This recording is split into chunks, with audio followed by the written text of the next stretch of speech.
بسم الله الرحمن الرحيم. أعزائنا مشاهدينا ومتابعينا في قناتنا خربشات، جبنا لكم في جديد صيد الخنازير بالسهم. هنشوف ونتابع مع بعض.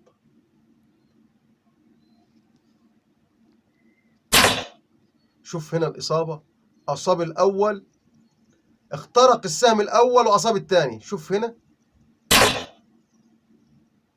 إصابة قاتلة. شوف لاحظ، عدى من لوح الكتف من الأول اخترقه ونزل على لوح الكتف في الثاني. شوف الإعادة في التصوير البطيء.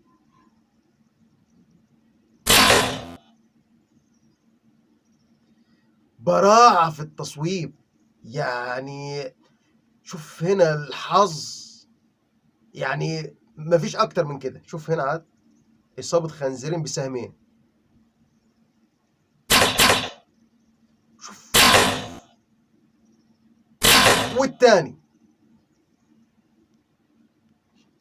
شوف الأسهم اخترقت الخنازير ورشقت في الأرض. شوف المقطع ده بقى، مقطع نادر، إصابة 3 خنازير بسهم واحد. عدى من الأول والتاني والتالت، التلاتة اشتركوا في سهم واحد. شوف كده، رجعوا الإعادة.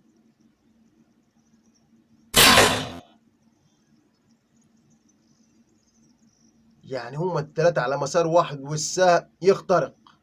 طبعا هذا مشاهدينا ومتابعينا في كل مكان، اللي ما اشتركش اشترك معانا، وانا اوعدكم باذن الله تعالى الجاي هيكون احلى واحلى واحلى بفضل الله تعالى. شوف هنا اصابه، شوف وضع التسديد.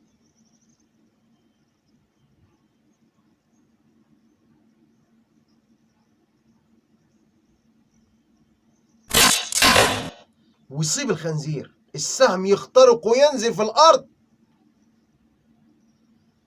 شوف اضخم الخنازير، شوف هنا اصابه قاتله. شوف في الخنزير هنا يعدي 300 كيلو، يعني بوزن سياره. شوف كده، شوف العاده، شوف ضخامه الخنزير. ومسافه ايه؟ المسافه صفر.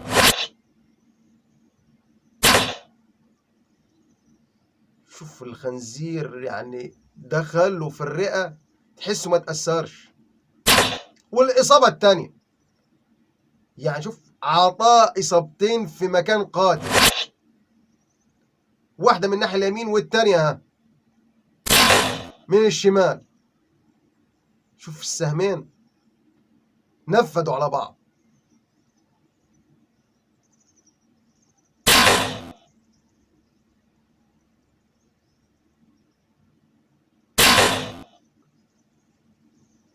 روعة الإصابات هنا، دقة التصوير والتصويب. طبعا ده الخنزير الأفريقي ده من في صفات عدوانية رهيبة.